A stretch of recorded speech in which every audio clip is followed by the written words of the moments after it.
Character backstory. What is it for? Well, it could be for a lot of things.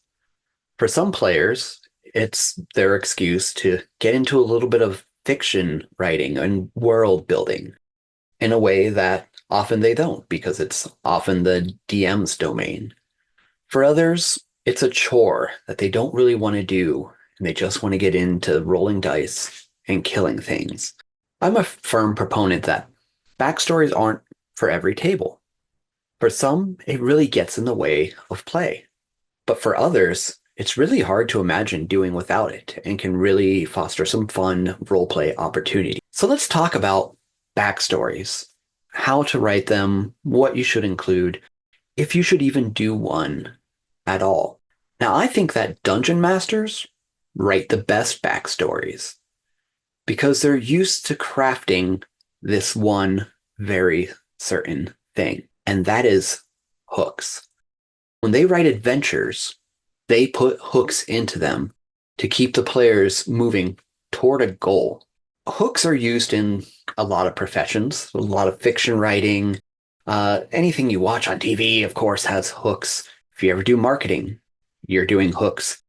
If you're seeing this as a reel or a TikTok, oh, those are full of hooks to get you to watch the remaining 5 seconds of the videos. Hooks are something that grabs you, something that invests you and makes you want to go along for the ride. So if we talk about short form video like reels or TikToks, those are always full of hooks. Have you ever seen someone doing like an incredibly dangerous thing right at the beginning of one, like someone getting knocked out or someone jumping off of a cliff or something? That's how it starts. Well, you gotta see how that ends, right? It creates tension right from the get-go and invests you. Especially ones that are like, hey, we're cooking food. Here's some video of the finished product right at the beginning when it's cut into. And you're like, oh, how do I make that? If you started with, here's a bunch of ingredients, no one really cares. So how does this nonsense apply to backstories? Just like a DM includes hooks in their adventures writing for the players, players can include hooks for the GM in their backstory. And that's going to give the GM something to engage with and a reason for them to care about your backstory and use it and kind of prioritize it amongst all the other information they have going into the game. So what can those look like? Well, give them a story, but don't finish it. Somebody killed my parents because obviously my character is an orphan, but I don't know who it is. Oh, that's great. The DM can make that an important NPC. The DM can draw that out for a really long time. That's like a whole range of options. Secrets that no one knows. Something happened. I, as the player and the character, don't know who, what, or why, which means the DM doesn't either. So this is kind of a good, like, double win-win situation here, because that gives the DM something to work with, but also can come back to you through play to give you something exciting to look forward to. Who was the murderer? Who did steal that thing? Who did save me from that pack of hellhounds that I never saw their face? So when you're writing a character backstory, absolutely include some hooks. You don't want to go hog wild, but maybe include like 3 really good ones. And then that gives the DM some both range on what they want to focus on. So if they're not necessarily a fan of one of the hooks, they have 2 more they can work with, but not so many that everything just kind of becomes buried and kind of subpar. You can just focus on 3 really good ones and you're good to go. But that's if you even have a backstory. Should you have a backstory? For many players, it's tempting to write one if you need one or not. And that's fine.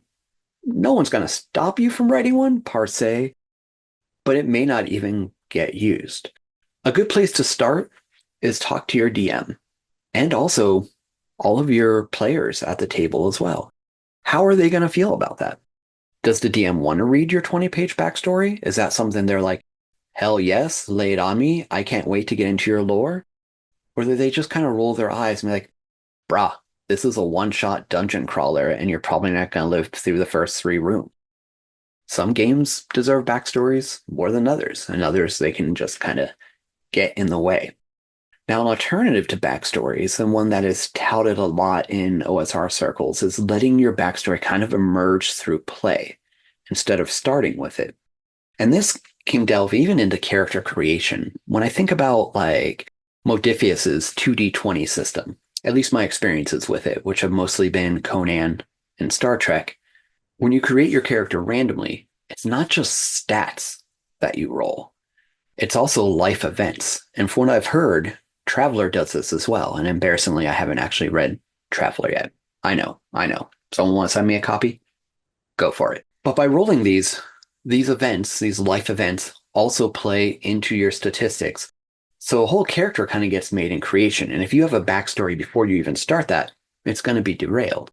But let's move away from that and just talk about, like, say, classic Dungeons and Dragons. Yeah, you can have a backstory before you start, or you can also let the events of the campaign determine your backstory in retrospect. Go in there knowing nothing about your character and find reasons to tie your character to the game as you go, or just let them develop their backstory during the game. Maybe nothing important happened before they got to this point in their lives. Maybe they were a farmer, just kind of chilling until they took up the adventuring life, and their backstory really starts now. Let's go back to like one shots for a moment. Let's say you do want a backstory to get a group of characters together that have never adventured before. Here's a quick and easy way to do this. Now, I have to admit, this is not originally my idea, but I also have to admit that I don't remember where I got it from at this point.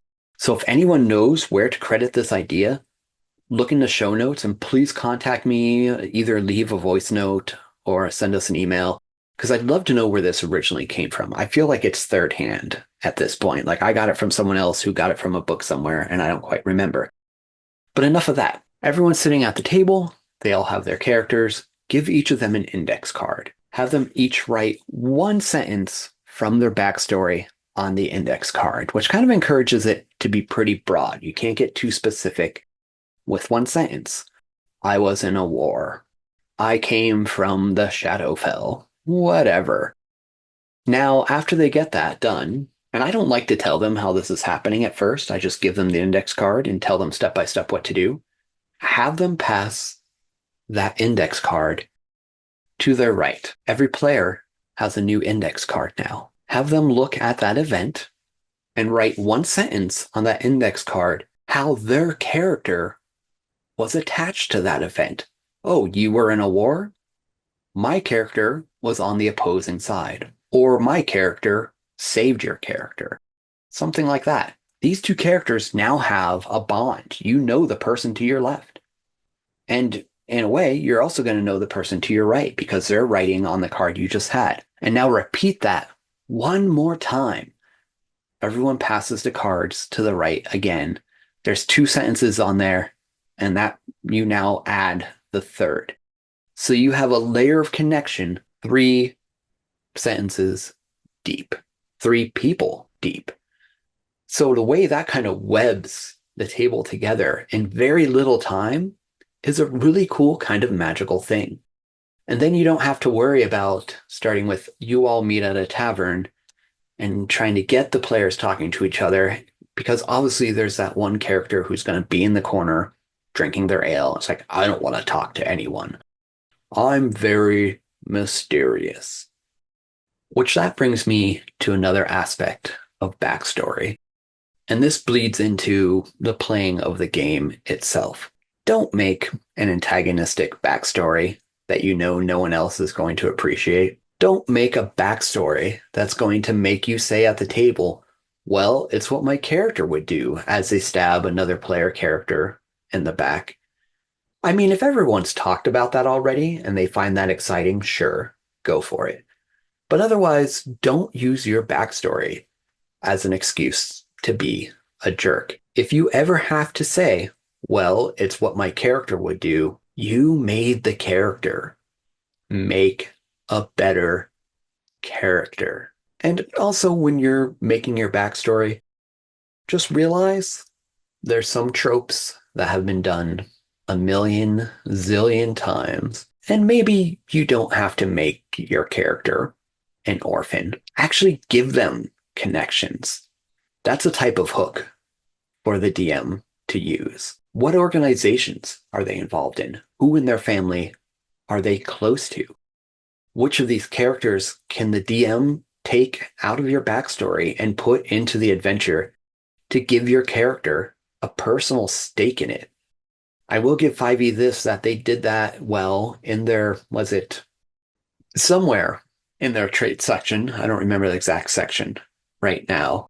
And I feel like it probably gets overlooked more than it should, but it's a potential place to mine some gold. And whatever you do with backstory, I want you to remember this. What happens at the table is more important.